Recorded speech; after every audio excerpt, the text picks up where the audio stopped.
Ration card రూపంలో ఇచ్చిండు. మీ అందరికి వచ్చినాయా? ఏమి నాకు తెలిసి డీలర్ల దగ్గర ఉండి ఉంటాయి, తీసుకోపోరు పోయి. పోనీ సరే, నువ్వు ఇచ్చింది ఆత్మగౌరవంగానే మేము ఫీల్ అవుతాం. మా ముఖ్యమంత్రి గారు చెప్పారు కాబట్టి దాన్ని ఆత్మగౌరవంగా ఫీల్ అవుతాం, దాన్ని భద్రంగా దాచుకుంటాం. ఓకే, నువ్వు ఇచ్చిన ఆత్మగౌరవాన్ని నువ్వు పెట్టిన ఫ్రీ బస్సులో చూపెడితే మహిళలకు టికెట్ ఇస్తాడా? నీ ప్రభుత్వ కార్యాలయాల్లో పోయి ఏదైనా సంక్షేమ పథకాలకు అప్లికేషన్ చేయండి అని నువ్వు ఇచ్చిన ఆత్మగౌరవ రేషన్ కార్డుని ఇస్తే వాళ్ళు పనిచేస్తారా? ఏదైనా బ్యాంకులకు పోయి నువ్వు ఇచ్చిన ఆత్మగౌరవ రేషన్ కార్డును కుదబెట్టుకొని ఒక 1000 రూపాయల లోన్ ఇవ్వమంటే ఇస్తాడా?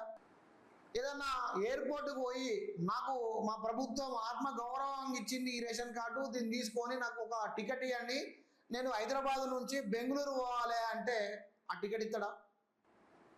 అదంతా పక్క పెడితే ఏదైనా పెద్ద ఆపద వస్తే ఊళ్ళో ఒక పటేల్ ఉంటే, ఒక భూస్వామి ఉంటే, ఈ మాకు రేవంత్ రెడ్డి గారు దీన్ని ఆత్మగౌరవం ఇచ్చిరయ్యా రేషన్ కార్డును, దీని దగ్గర పెట్టుకోవడానికి 20,000 రూపాయలు ఇయ్యా, వడ్డీకో అసలుకో ఇయ్యా అంటే ఆ రేషన్ కార్డు నువ్వు కుదబెట్టుకొని ఇస్తాడా?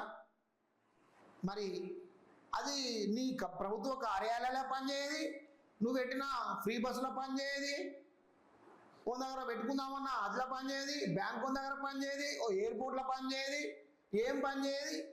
కేవలం బియ్యం తీసుకోవడానికి తప్ప అది దేనికి పనిచేయది? అది ఆత్మగౌరవం అట.